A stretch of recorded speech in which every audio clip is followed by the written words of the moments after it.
Good morning students. Hindi class में आपका स्वागत है। आज हम भाषा व्याकरण में पढ़ेंगे प्रमुख विदेशी भाषाएं एवं उनकी लिपियां। आपको यहाँ दिया गया है देश, भाषा और उसकी लिपि। पहला चीन, मंदारिन भाषा का नाम और उनकी लिपि है चीनी चित्रलिपि। दूसरा यूके, भाषा है अंग्रेजी और लिपि है रोमन। तीसरा ऑस्ट्रेलिया, अंग्रेजी भाषा और लिपि है रोमन। चौथा जर्मनी, जर्मन भाषा, रोमन लिपि। पांचवा फ्रांस, फ्रांसीसी, रोमन लिपि। छठवा सऊदी अरब, अरबी भाषा, अरबी लिपि। सातवां ईरान, फारसी भाषा और फारसी लिपि। प्रादेशिक भाषाएं एवं उनकी लिपियां जो एक प्रदेश में बोली जाती हैं। असम, असमिया भाषा, असमी लिपि।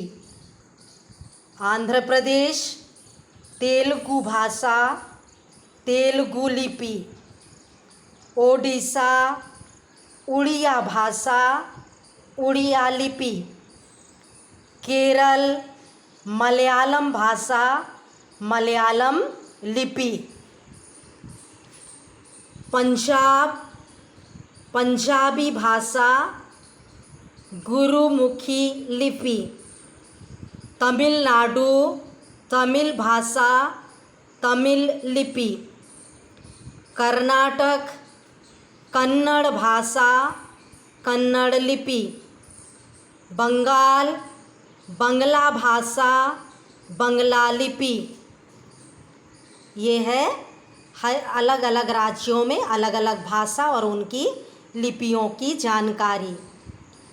अगला है व्याकरण।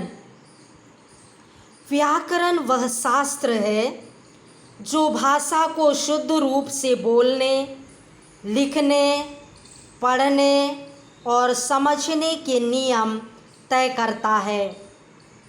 व्याकरण में भाषा को मानक और व्यवस्थित बनाने के नियम होते हैं जिनको प्रयोग में लाकर हम भाषा को शुद्ध एवं प्रभावी बनाना सीख पाते हैं।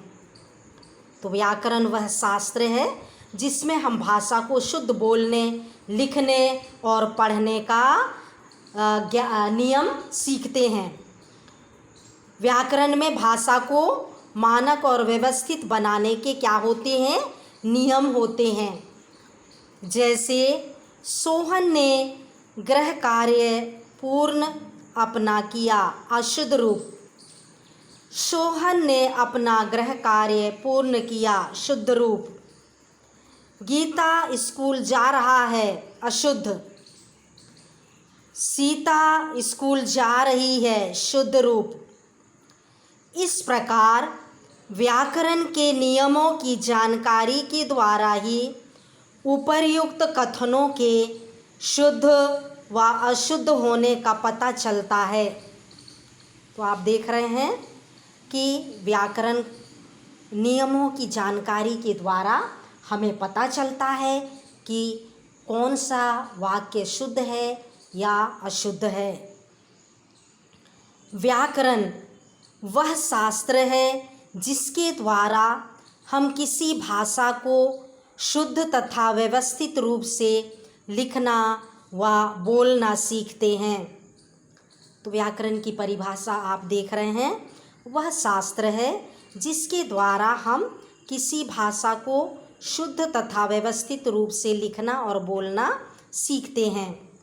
व्याकरण के भाग, व्याकरण के 4 भाग होते हैं। पहला वर्ण विचार, दूसरा शब्द विचार, तीसरा रूप विचार, चौथा वाक्य विचार। पहला वर्ण विचार। इसके अंतर्गत वर्णों के उच्चारण, आकार और उनके मेल से शब्द निर्माण का अध्ययन किया जाता है। तो वर्ण विचार में क्या बता रहा है कि उनके आकार, उनके मेल, शब्द का निर्माण का हम अध्ययन करते हैं। दूसरा शब्द विचार। इसके अंतर्गत शब्दों की उत्पत्ति, विकास, निर्माण, अर्थ, आगमन आदि का अध्ययन किया जाता है। तीसरा रूप विचार। इसके अंतर्गत शब्दों के रूप परिवर्तन, उनकी रचना और भेद तथा उनके कार्यों का अध्ययन किया जाता है। शब्दों के रूप परिवर्तन और उनकी रचना और भेद। चौथा वाक्य विचार। इसके अंतर्गत वाक्य के भेद, वाक्य का गठन, पदों के पारस्परिक संबंध इत्यादि का अध्ययन किया जाता है। तो ये आपका यहाँ पे पार्ट लेसन क्या हो गया, कंप्लीट हो गया। अब आपको होमवर्क है, अभ्यास कार्य अपनी फेयर कॉपी में करनी है। प्रश्न पहला, क भाषा किसे कहते हैं? ख उपभाषा और बोली में अंतर स्पष्ट कीजिए। ग भाषा के कौन कौन से रूप होते हैं? घ व्याकरण के कितने भाग होते हैं, नाम लिखिए। इंग मानक भाषा किसे कहते हैं? छ भाषा में कितनी भाषाएं मान्यता प्राप्त हैं? तो ये हमारे पुस्तक में दिया है, आप उसको देखकर सही सही लिखिए और प्रश्नोत्तर याद कीजिए। दूसरा, एक शब्द में उत्तर दीजिए। किस शास्त्र से भाषा के शुद्ध रूप की जानकारी प्राप्त होती है? व्याकरण। ख संस्कृत की लिपि का नाम लिखिए। देवनागरी लिपि। किसकी सहायता से हम अपने विचारों को व्यक्त करते हैं? भाषा।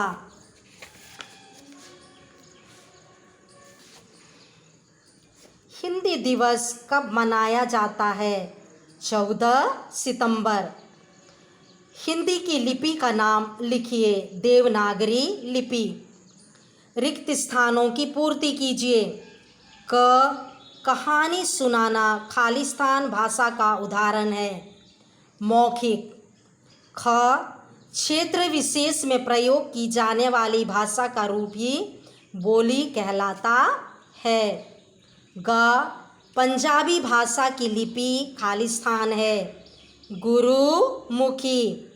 घ भारत में खालिस्तान प्रतिशत से ज़्यादा लोग हिंदी बोलते और समझते हैं। कितने प्रतिशत? 70%। इंग लिपि शब्द का शाब्दिक अर्थ है खालिस्तान की पद्धति, लिखने की पद्धति। सही मिलान कीजिए। क रोमन अंग्रेजी, ख गुरुमुखी पंजाबी, ग बंगला बंगला, घ अरबी अरबी, इंग असमिया। प्रश्न नंबर 5, सही विकल्प पर सही का चिन्ह लगाइए। का हरियाणवी क्या है? उपभाषा, बोली, भाषा, कहानी। क्या है? बोली। ख प्रतिवर्ष 14 सितंबर को कौन सा दिवस मनाया जाता है? अंग्रेजी दिवस, उर्दू दिवस, शहीद दिवस, हिंदी दिवस। हिंदी दिवस मनाया जाता है। ग जर्मन भाषा की लिपि कौन सी है? जर्मन, रोमन, अंग्रेजी, देवनागरी। कौन सी लिपि है? रोमन।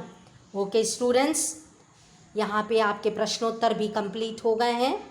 फेयर कॉपी में पूरी प्रश्नोत्तर हल कीजिए और याद कीजिए, परिभाषा याद कीजिए, प्रकार, भेद, बोली, उपभाषा हैं, प्रादेशिक भाषा, ये सभी चीज़ों को आपको याद करना है, पढ़ना है और टेस्ट की तैयारी करना है। Wish you all the best. God bless you.